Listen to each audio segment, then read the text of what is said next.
मीठे बच्चे, मैं विदेही बाप तुम देहधारियों को विदेही बनाने के लिए पढ़ाता हूँ। यह है नई बात जो बच्चे ही समझते हैं। प्रश्न: बाबा को एक ही बात बार बार समझाने की आवश्यकता क्यों पड़ती है? उत्तर: क्योंकि बच्चे घड़ी घड़ी भूल जाते हैं। कोई बच्चे कहते हैं बाबा तो वही बात बार बार समझाते हैं। बाबा कहते, बच्चे मुझे जरूर वही बात सुनानी पड़े क्योंकि तुम भूल जाते हो। तुम्हें माया के तूफान हैरान करते हैं। अगर मैं रोज खबरदार न करूं तो तुम माया के तूफानों से हार खा लेंगे। अभी तक तुम सतो प्रधान कहाँ बने हो? जब बन जाएंगे तब सुनाना बंद कर देंगे। ओम शांति। इसको विचित्र रूहानी पढ़ाई भी कहा जाता है। नई दुनिया सतयुग में भी देहधारी ही एक दो को पढ़ाते हैं। नॉलेज तो सब पढ़ाते हैं, यहाँ भी पढ़ाते हैं। वह सब देहधारी एक दो को पढ़ाते हैं। ऐसे कभी नहीं होगा कि विदेही बाप या रूहानी बाप पढ़ाते हो। शास्त्रों में भी श्री कृष्ण भगवानुवाच लिख दिया, वह भी जिस्मानी हो गया। यह नई बात सुनकर मूंझ जाते हैं। तुम्हारे में भी नंबरवार पुरुषार्थ अनुसार समझते हैं कि रूहानी बाप हम रूहों को पढ़ाते हैं। यह है नई बात। सिर्फ इस संगम पर ही बाप खुद आकर कहते हैं, इस द्वारा मैं तुमको पढ़ाता हूँ। ज्ञान का सागर, शांति का सागर, सब आत्माओं का बाप भी वही है। यह समझ की बात है ना। देखने में तो कुछ नहीं आता। आत्मा ही है मुख्य और वह अविनाशी है। शरीर तो विनाशी है। अभी वह अविनाशी आत्मा बैठ पढ़ाती है। भल तुम सामने देखते हो यह तो साकार में शरीर बैठा है, परंतु यह तुम जानते हो यह ज्ञान देहधारी नहीं देते हैं। ज्ञान देने वाला विदेही बाप है। कैसे देते हैं वह भी तुम समझते हो। मनुष्य तो बड़ा मुश्किल समझते हैं। कितना तुमको माथा मारना पड़ता है यह निश्चय कराने के लिए। वह तो कह देते निराकार का कोई नाम, रूप, देश, काल ही नहीं है। वह बाप खुद बैठ पढ़ाते हैं। कहते हैं मैं सब आत्माओं का बाप हूँ। जिसको तुम देख नहीं सकते हो, समझते हो वह विदेही है। ज्ञान, आनंद, प्रेम का सागर है। वह कैसे पढ़ाएंगे? बाप खुद समझाते हैं मैं कैसे आता हूँ, किसका आधार लेता हूँ। मैं कोई गर्भ से जन्म नहीं लेता हूँ। मैं कभी मनुष्य या देवता नहीं बनता हूँ। देवता भी शरीर लेते हैं। मैं तो सदैव अशरीरी ही रहता हूँ। मेरा ही ड्रामा में यह पार्ट है जो मैं कभी पुनर्जन्म में नहीं आता हूँ। तो यह समझ की बात है ना। देखने में तो आता ही नहीं। वह तो समझते हैं श्री कृष्ण भगवानुवाच। भक्ति मार्ग में रथ भी कैसे बैठ बनाया है। बाप कहते हैं बच्चे तुम मूंझते तो नहीं हो। अगर कुछ नहीं समझते हो तो बाप से आकर समझो। यूं तो बिगर पूछे भी बाप सब कुछ समझाते रहते हैं। तुमको कुछ भी पूछने की दरकार नहीं है। मैं इस पुरुषोत्तम संगम युग पर ही अवतार लेता हूँ। मेरा जन्म भी वंडरफुल है। तुम बच्चों को भी वंडर लगता है कितना बड़े ते बड़ा इम्तिहान पास कराते हैं। बहुत बड़े ते बड़ा विश्व का मालिक बनाने के लिए पढ़ाते हैं। वंडरफुल बात है ना। हे आत्माओं, हर 5000 वर्ष बाद मैं तुम्हारी सेवा में आता हूं। आत्माओं को पढ़ाते हैं ना, कल्प कल्प कल्प के संगम युगे तुम्हारी सेवा में आता हूं।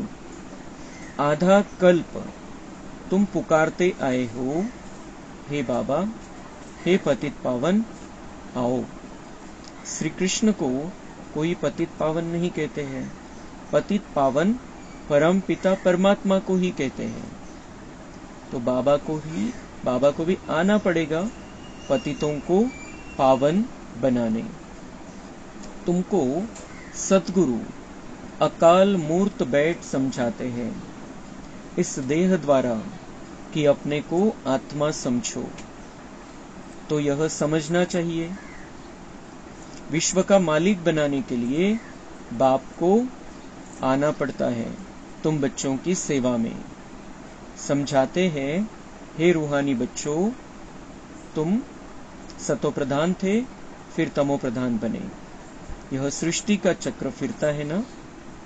पावन दुनिया इन देवताओं की ही थी, वह सब कहां गए यह किसको भी पता नहीं है, मूंछे हुए हैं। बाप आकर तुमको समझदार बनाते हैं। बच्चे, मैं एक ही बार आता हूं, पावन दुनिया में मैं आऊं ही क्यों? वहां तो काल आ नहीं सकता, बाप तो कालों का काल है।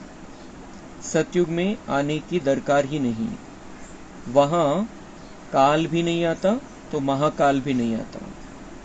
यह आकर सब आत्माओं को ले जाते हैं। खुशी से चलते हो ना? हाँ बाबा, हम खुशी से चलने के लिए तैयार हैं। तब तो आपको बुलाया था कि इस पतित दुनिया से पावन दुनिया में ले चलो, वाया शांति धाम। यह बातें घड़ी घड़ी भूल न जाओ, परंतु माया दुश्मन खड़ी है, घड़ी घड़ी भुला देती है। मैं मास्टर सर्वशक्तिवान हूं तो माया भी शक्तिमान है, वह भी आधा कल्प तुम पर राज्य करती है, भुला देती है। इसलिए रोज रोज बाप को समझाना पड़ता है। रोज सुजाग न करे तो माया बहुत नुकसान कर दे। खेल है पवित्र और अपवित्र का। अब बाप कहते हैं, अपनी चलन सुधारने के लिए पवित्र बनो।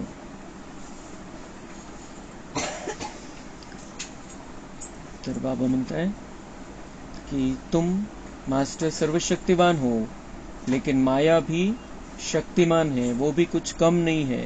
तुम्हारे ऊपर उसने आधा कल्प राज्य किया है, 2500 वर्ष माया ने हम पर राज्य किया है। आपण मायेचे गुलाम बनलो होतो। बिलकुल बाबा हे क्लिअर करत असतो आपल्याला की तुम्ही तुमच्या दुश्मनांचे गुलाम बनले होते। कामविकार, क्रोध, लोभ, मोह आणि अहंकार हे आपले मालक झाले होते। आपण त्यांचे गुलाम बनलो होतो। जर आपण अजून पण त्या स्थितीमध्ये, तर याचा अर्थ आपण त्यांचे गुलाम आहे। या 5 भूतांच्या गुलामीतून आपल्याला मुक्त करण्यासाठी बाबा या धर्तीवरती येत असतो।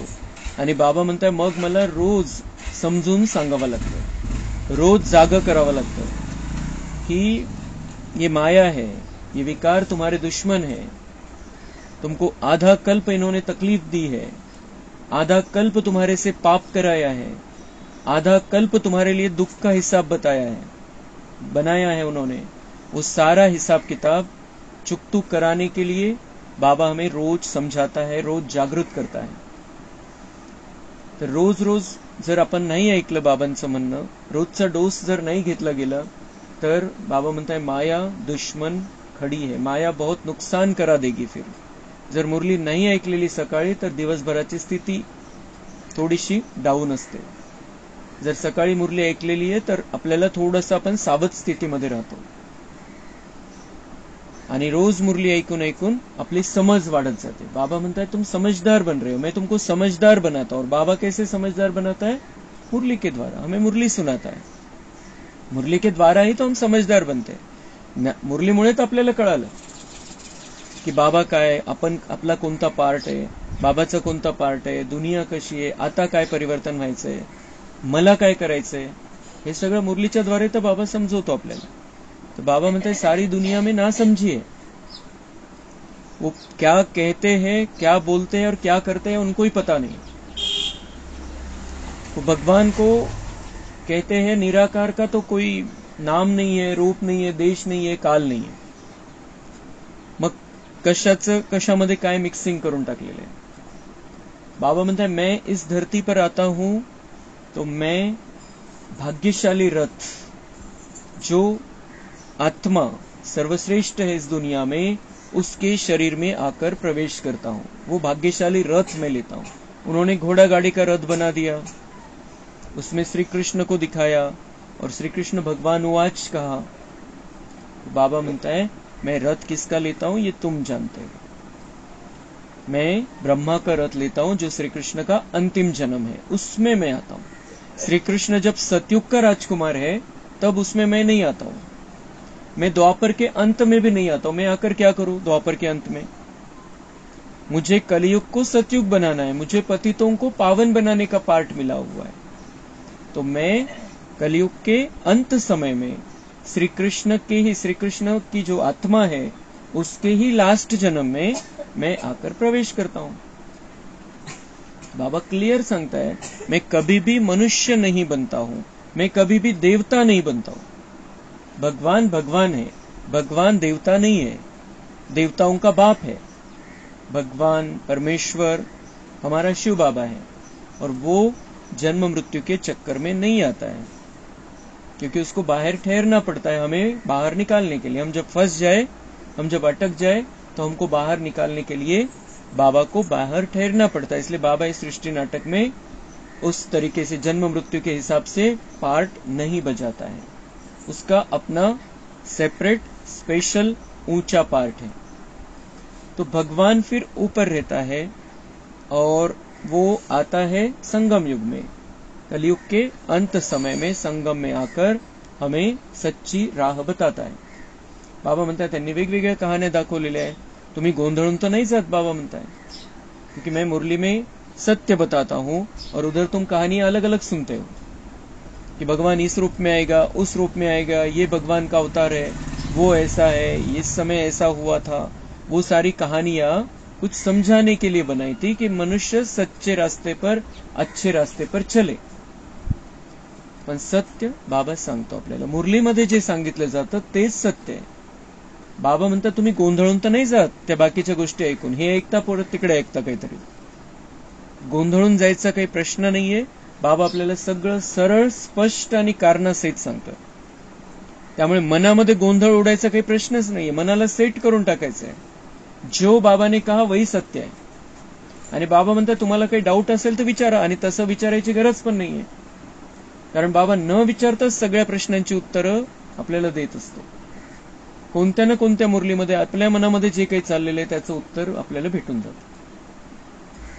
तो भगवान कह रहे हैं कि मैं तुम्हें सत्य बताता हूं, मैं कौन हूं, मैं तुम्हें पढ़ाता हूं. मैं कौन हूं? मैं निराकार हूं, ज्योति स्वरूप हूं, मैं विदेही हूं, मैं देहधारी नहीं हूं. दुनिया में कभी भी सतयुग से लेकर कलयुग अंत तक 5000 वर्ष में जो भी पढ़ाई पढ़ाई जाती है वो मनुष्य मनुष्य को पढ़ाता है, देहधारी देहधारी को पढ़ाता है. पण इथं मुरली कोणती चालते बाबांची? कशा प्रकारची चालते? कि विदेही बाप विदेही बच्चों को फिर से विदेही बनाने के लिए पढ़ाता है. विदेही बाप जिसका कोई देह नहीं है, वो विदेही बच्चों को, जो आत्माएं निराकार है ओरिजिनल रूप में, शरीर यहां पर लिया है लेकिन भूल गए थे, ऐसे विदेही बच्चों को बाबा फिर से अपनी ओरिजिनल स्थिति में लेकर जाने के लिए पढ़ाता है. तो मुरली किसकी है? मुरली विदेही हमारे परमपिता परमात्मा की है. तो विदेही बाप विदेही बच्चों को पढ़ाते हैं. हम मुरली सुनते हैं, हम परमपिता परमात्मा की मुरली सुनते हैं. कोई भी साकार में ब्रह्मा बाबा थे सामने, दादी गुलजार थी, लेकिन पढ़ाने वाला कौन था? निराकार शिव बाबा. ब्रह्मा बाबा नहीं था पढ़ाने वाला, दादी गुलजार नहीं थी पढ़ाने वाली, पढ़ाने वाला शिव बाबा. और हम मुरली सुनते हैं, बाबा ने जो पढ़ाई हुई बातें वही सुनते हैं। तो हमें पढ़ाने वाला, हम सबका टीचर, महाशिक्षक एक परमपिता परमात्मा, हम सब उसके विद्यार्थी हैं। तो हम बाबा के बच्चे, बाबा की मुरली सुनते हैं, मुरली बाबा की है, बाबा अशरीरी विदेही है, और उसने जो बातें शरीर में प्रवेश करके हमें समझाई है वही मुरली के द्वारा हम सुनते हैं, और वही सत्य है। वह एक ही सत्य को जानता है और वो हमें पढ़ाई पढ़ाता है। और कैसी पढ़ाई पढ़ाता है? विश्व का मालिक बनने की। तो शिकवतो आपल्याला, बिलकुल आपल्याला हे क्लिअर पाहिजे, परमपिता परमात्मा आपला परम शिक्षक है आणि तो आपल्याला ज्ञान देतोय। वो हमें समझा रहा है हमें कैसे देवता बनना है, हमें कैसे ये 5 विकारों रूपी भूतों को भगाना है। ये भूत हमारे कैसे दुश्मन है, और अभी तक भी वो दुश्मनी निभाने को तैयार है, और हम उनको साथ में लेकर बैठे हैं। इसलिए बाबा म्हणताय, मला रोज तुम्हाला जाग करावं लागतं, रोज जाग करावं लागतं, रोज सांगावं लागतं की बच्चे इन विकारों को छोड़ो, ये 5 विकार तुम्हारे दुश्मन है, इसीलिए तुम्हारे सिर पर पापों का बोझा है, इसीलिए तुम्हें सब कुछ होते हुए अच्छा नहीं लगता है। सगळं काही आहे, सगळं बरं चाललेलं आहे, तरी काही ना काही टेंशन। तो ये इसके पीछे का रहस्य क्या है? 5 विकारों के कारण हमने जो पाप कर्म किए हैं उसका बोझा सिर पर है, और इसलिए वो बोझा उतारना है, अब उस बोझे को बढ़ाना नहीं है। और इसीलिए बाबा हमें रोज रोज पढ़ाता है। इतना बड़ा इम्तिहान, विश्व का मालिक बनने का इम्तिहान बाबा हमें पढ़ा रहा है। उस इम्तिहान में पास होने के लिए पढ़ाई पढ़ा रहा है। अगर हम इसमें पास हो जाएंगे तो विश्व के मालिक बन जाएंगे, वो दुनिया हमारी होगी, हम उस सुंदर दुनिया में रहेंगे। पास व्हायचा उशीर आहे फक्त। आता बऱ्याचशा परीक्षा अशा असतात की ज्याच्यामध्ये पास होतात पण नोकरीची गॅरंटी नाहीये, जोपर्यंत जागा खाली नाही तोपर्यंत नोकरीची गॅरंटी नाही। पण बाबाजी या परीक्षेमध्ये आपल्याला पास करणार तर गॅरंटी आहे, तिथलं पद गॅरंटेड पद आहे। असं नाही की तिथं जागा खाली होईल मग, तेव्हा जागाच नाहीये, जेव्हा होईल तेव्हा बघू, ये इतल्या दुनियामध्ये हे चालतं। लेकिन बाबा हमें जो पढ़ाई पढ़ाता है उससे हम अगर पास हो जाए तो हमारा पद फिक्स है। तो ये इस पढ़ाई में हमें पास होना है। बाबा रोज रोज रोज पढ़ाता है, रोज बहुत ध्यान से हमें मुरली को सुनना है, हर मुरली को नया समझकर सुनना है। कल का दिन गया, कल की मुरली खत्म, आज बाबा नई बात मुझे समझा रहा है, इस भावना से हमें समझना पड़ेगा। मैं आज नया हूं, कल का मैं खत्म, आज मैं नया हूं, आज मैं फिर से अवतरित हुआ हूं नीचे, और बाबा मुझे आज फिर से नई बात सुना रहा है। जर हे काल ऐकलं होतं, परवा सांगितलं होतं, 8 दिवसापूर्वीच्या मुरलीमध्ये होतं, 15 दिवसापूर्वी सांगितलं होतं, हे जर आलं बुद्धीमध्ये, तिची गोष्ट पकडायची, ती घेतच नहीं अपन। इसलिए बाबा म्हणते मैं रोज जागृत करता हूं तुमको, रोज हमें जागृत स्थिति में मुरली सुननी है। बाप कहते हैं अभी तुमको ज्ञान का तीसरा नेत्र मिला है तो आत्मा को ही देखो। निर्विकारी बनण्यासाठी सगळ्यात महत्वाचा पाया आहे की तिसऱ्या नेत्रांनी स्वतःला आत्मा बघायचंय, समोरच्याला आत्मा रूपामध्ये बघायचंय। चमकती चांदनी, खूप सुंदर चमकती चांदनी।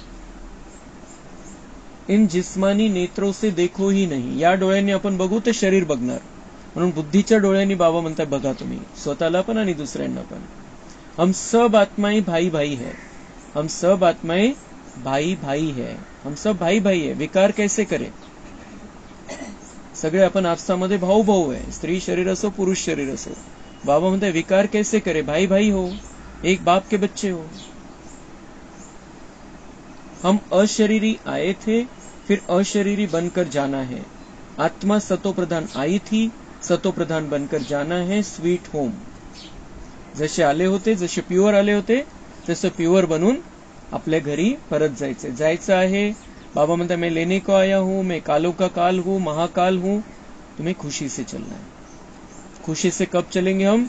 जब हम हल्के हो जाएंगे, जब पापों का बोझा उतर जाएगा, जब हम बिना सजा खाए कर्मातीत अवस्था तक पहुंचकर बिना सजा खाए हम घर जाएंगे। वो है खुशी से जाना। तो उसकी तैयारी करनी है, घर जाना है, अपना मीठे घर जाना है, उसकी तैयारी करनी है। बाबा को हमने बुलाया था, हमको यहां से लेकर चलो, पावन दुनिया में लेकर चलो। कैसे जाना है? वाया शांति धाम।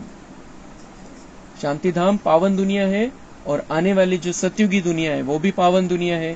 वहां जाना है, सुख शांति प्रेम आनंद में रहना है, सभी देवताओं के साथ में रहना है। त्या देवी देवतांच्या दुनियेमध्ये आपल्याला राहायचं, आपण देवी देवता बनून राहायचंय। तो उस दुनिया में जाना है। तो कैसे जाना है? सतो प्रधान आए थे, सतो प्रधान बनकर जाना है, पहले अपने घर और फिर अपनी राजधानी में आना है। तो मुख्य है ही पवित्रता की बात। त्याच्यासाठी काय पाहिजे? पवित्रता, तन आणि मनाची पवित्रता, शुद्धता, स्वच्छता। मनुष्य कहते हैं रोज वही बात समझाते हैं, यह तो ठीक है, मनुष्य कहते हैं। बाबा शब्द खूप विचारपूर्वक वापरत असतात। बाबा म्हणते मनुष्य कहते रोज वही बात समझाते। बच्चे तो नहीं कहेंगे, वो मनुष्य कहेंगे, दुनिया वाले मनुष्य कहेंगे की वही बात समझाते रोज। म्हणजे बाबांच्या बच्च्यांपैकी पण जे म्हणतील की बाबा वही बात समझाते, आत्मा समझो मुझे याद करो, वही बात समझाते रोज।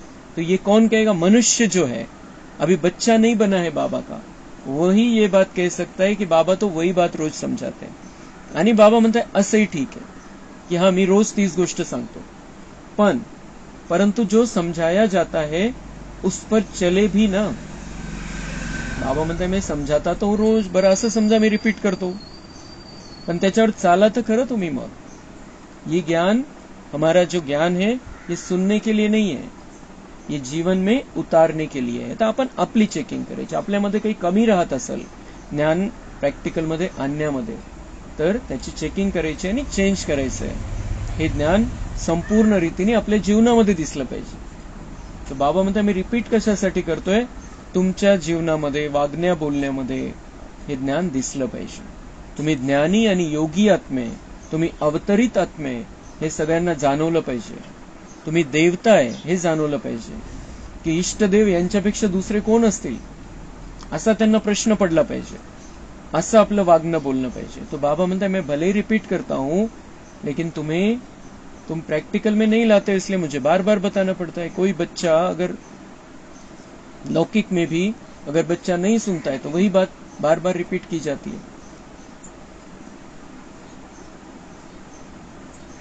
तो बाबा म्हणता है कि जो समझाया जाता है उस पर चले भी ना, करने के लिए समझाया जाता है। किस लिए समझाता हूं मैं? करने के लिए समझाता हूं कि तुम करो, मैं जो ये कहता हूं तुम ये करो, ऐसा सोचो, ऐसा बोलो, ऐसा करो। तो करने के लिए, प्रैक्टिकल के लिए समझाते हैं बाबा।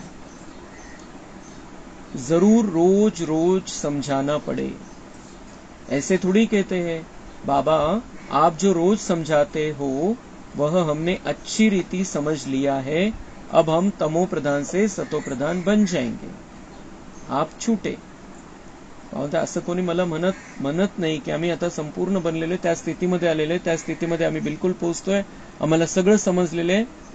आप छूटे, आप छोड़ दो अभी समझाना, आप छोड़ दो, ऐसे थोड़ी कहते हैं कोई। ऐसे कहते हैं क्या? इसलिए बाबा को रोज समझाना पड़ता है। बात तो एक ही है परंतु करते नहीं है ना।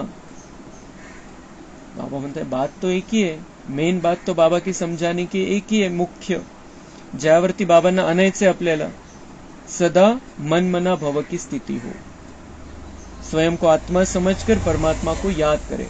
आणि हे जर झालं आपलं तर आपल्यामध्ये देवत्व येऊन जाईल।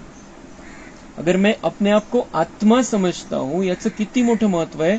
मैं अपने आप को आत्मा समझता हूं तो मैं आत्मा कैसा हो फिर? जर मी आत्मा, हे सगळं कव्हरला जर सोडून दिलं, आपण वरचा जो मळ साचलेला आहे त्याला जर सोडून दिलं, ते नाहीये, तर मग मी ओरिजिनल आहे। मग आत्मा समजायचं याचाच अर्थ की मैं आत्मा कैसा हूं? मैं आत्मा शांत स्वरूप हूं, मैं आत्मा प्रेम स्वरूप हूं, मैं आत्मा सुख स्वरूप हूं, मैं आत्मा शांत स्वरूप हूं, मैं आत्मा पवित्र हूं, मैं आत्मा शुद्ध हूं, मैं आत्मा शक्तिशाली हूं, मैं आत्मा ज्ञान स्वरूप हूं। तो मैं आत्मा हूं, तो इस स्थिति में हम रहेंगे, वैसे ही हमारे संकल्प चलेंगे, वैसी हमारी भावना होगी, वैसे ही हमारे बोल निकलेंगे, वैसे ही हमारे कर्म होंगे। तो बाबा ने मैं, वो सिर्फ मनमना भाव मतलब सिर्फ बोलने के लिए नहीं, कहने के लिए नहीं की हा मैं आत्मा, हा मी आत्माच आहे, मी परमात्म्याची संतान आहे, असं नाही। जेव्हा आपण त्या स्थितीमध्ये राहायला लागू, प्रॅक्टिकल, कि मैं आत्मा हूं तो मेरा यही जीवन में सिर्फ और सिर्फ और सिर्फ 7 गुण दिखाई देणे चाहिए. जे काही मी बोलतोय, विचार करतोय, वागतोय त्याच्यामध्ये हे 7 गुणांपैकी दिसलं पाहिजे. विकार नहीं दिसला पाहिजे, त्याच्यामध्ये विकार नहीं दिसला पाहिजे. तो बाबा को हमें इस बात पर लेकर आना है. तो बाबा म्हणते बात तो एक ही है लेकिन चलते नहीं है उस पर, तो मुझे बार बार समझाना पड़ेगा, क्योंकि मैं तुम्हें उस स्थिति में लेकर जाने के लिए आया हूं जहां तुम यहां पर धरती पर जब हो तो देवता बनकर रहो. कलयुग के अंत समय में भी दुनिया वालों के सामने तुम्हारा देवत्व प्रगट होना है.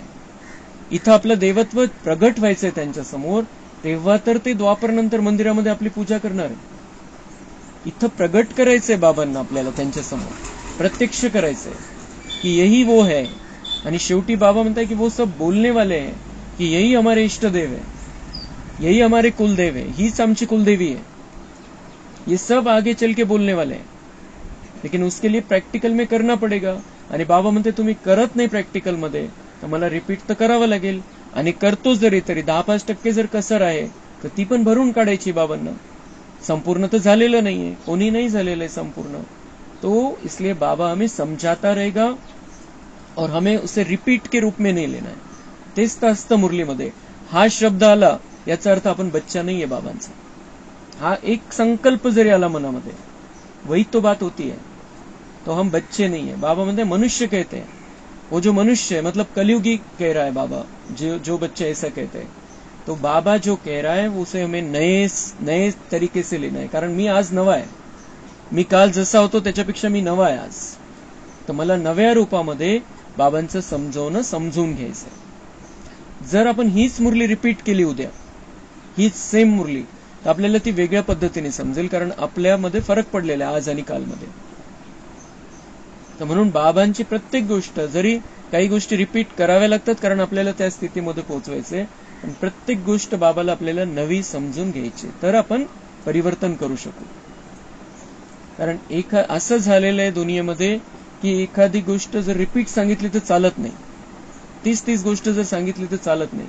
लेकिन भगवान रिपीट करता है, बार बार रिपीट करता है. क्यों? उसकी भावना यह है कि हम वैसे दिव्य गुणधारी देवता बन जाए, हमें विश्व की मालकी प्राप्त हो जाए, ये उसकी भावना है. इसलिए वो रिपीट करेगा और उसको रिपीट करने का हक है, उसको अधिकार है, क्योंकि वो हमारा बाबा है और हमारे कल्याण के लिए आहे. म्हणून बिलकुल कोणालाही कधी संकल्प येत असेल की काय ऐकायचंय तरी रोज, एखाद दिवस मिस केली तर काय होतं, ये जो संकल्प है ये बहुत खतरनाक संकल्प है. ये बच्चे से हमें कलयुगी मनुष्य बना देगा.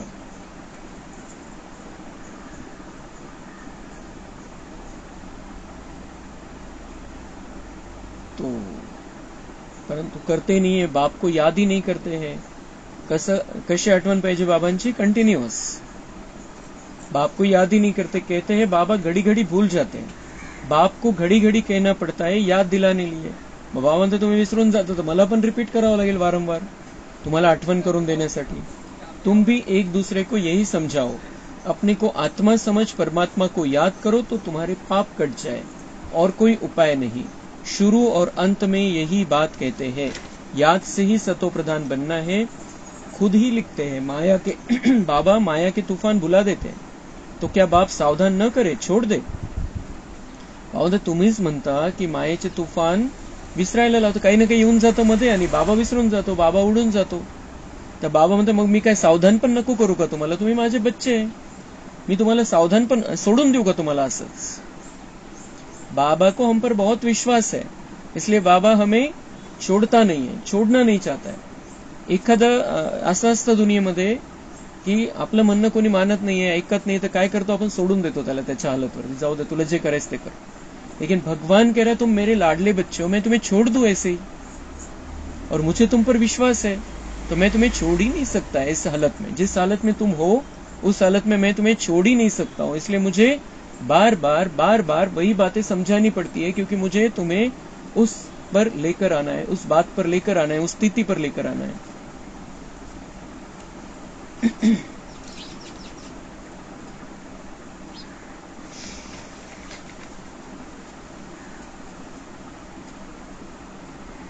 सभी आत्माओं को अपना अपना पार्ट मिला हुआ है.